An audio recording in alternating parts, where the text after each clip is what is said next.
Game of Thrones. Game of Thrones. Season 5. Episode 1, The Wars to Come. Hi, my name's Calvin. I'm Brie. And we finally sat down, we watched the episode, and wanted to just give our little feedback on it to whomever it may concern. We were only an hour behind everybody else. So yeah. And yeah, we just finished watching it. And we'll go and say right now, neither of us are fully caught up with the books. Like, I'm up to the third one, so technically I'm caught up with the show. And I'm almost done with book 2. Yeah. And we want to keep it that way. We want to be spoilers. surprised, you know? No spoilers. Saw that. So, yeah, this was, I don't know, I guess...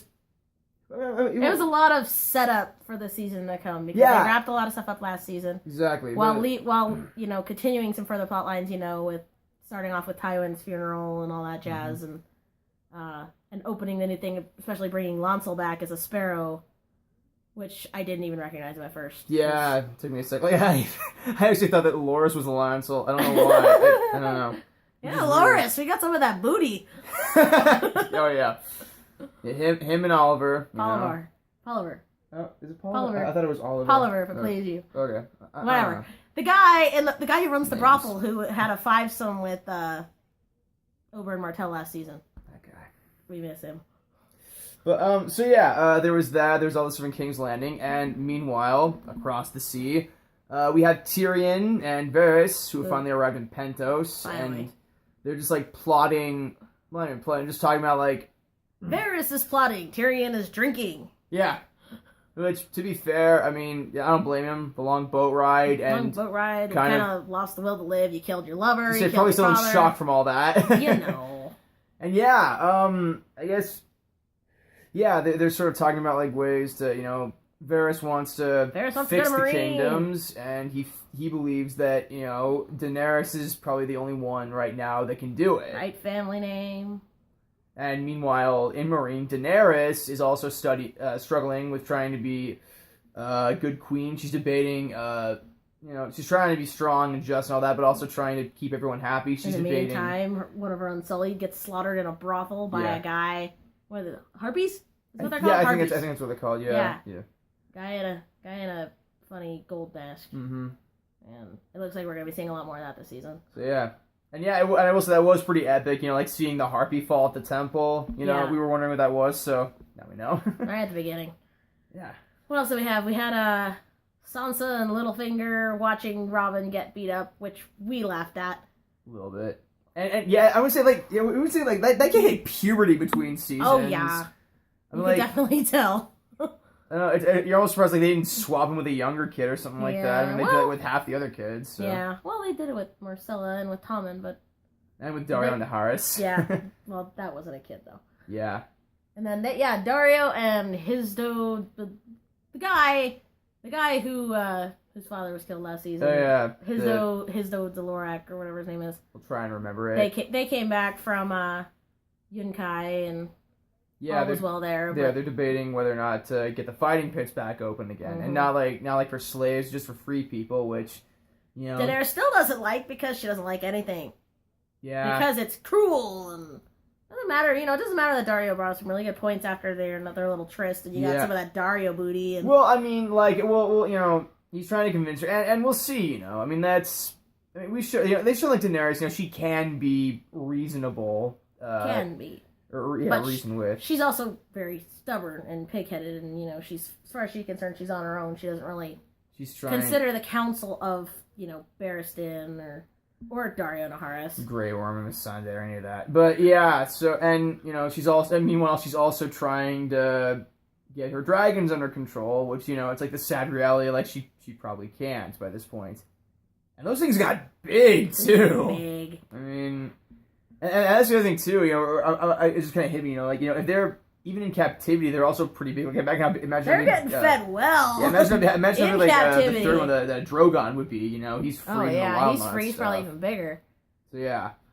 And back to King's Landing, you had a nice little flashback scene, kind of, with Cersei and the witch. I mean, technically you could have cut that, but at the same time, it's good character development. It's good, you know, because, you know, all you see of Cersei is just this hard bitch, and it was really interesting to see that even as a child she was a hard bitch. And yeah, or even just like, you know, why she's like so protective of her kids and all that. Yes. And of course, and it's like it's always the thing about once you know your future, something like that, like everyone's afraid or something like that. It's like everyone wants to know their future until they know their future. Exactly. That's what she said. Yeah, I guess when that happens, like you either go to crazy lengths to make sure that it does happen or that it doesn't. And either way, she said something about her 3 kids with golden shrouds. Mm-hmm. So there's one down. Yeah. So we'll see, and it's hoping not. We like those two. We like Tom and we like Marcella. Even though we haven't really seen Marcella. Yeah. We'll see her this season though. Yeah.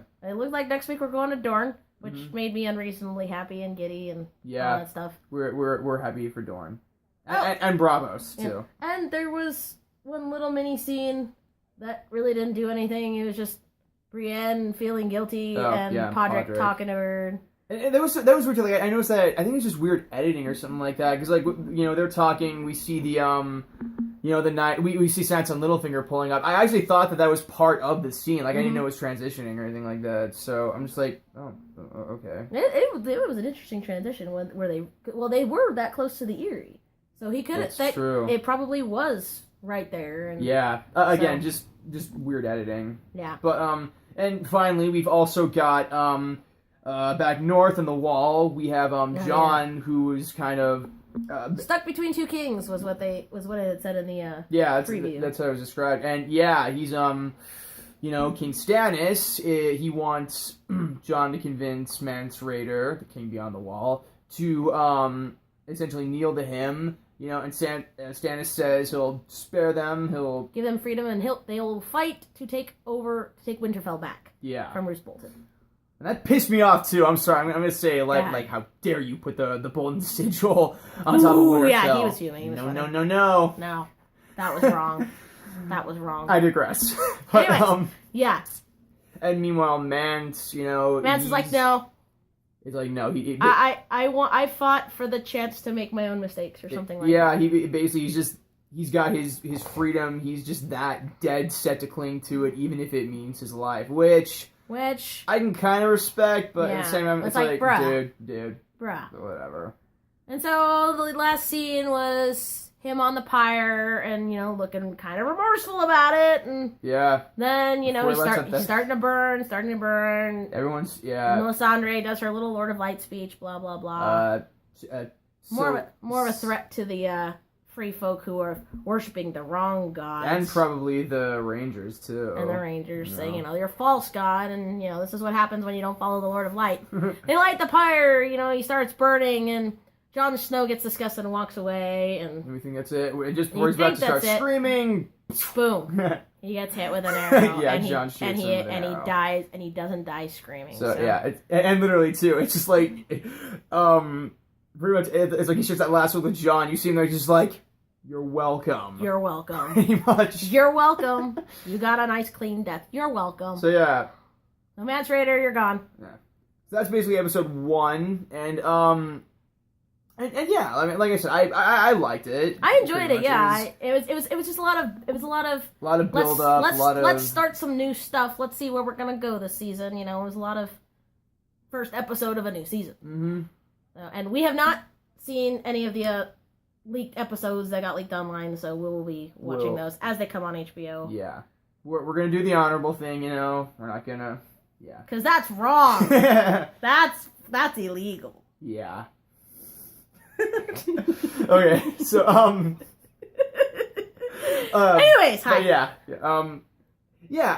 Like I said, pretty much just a lot of build-up, hopefully leading up to some...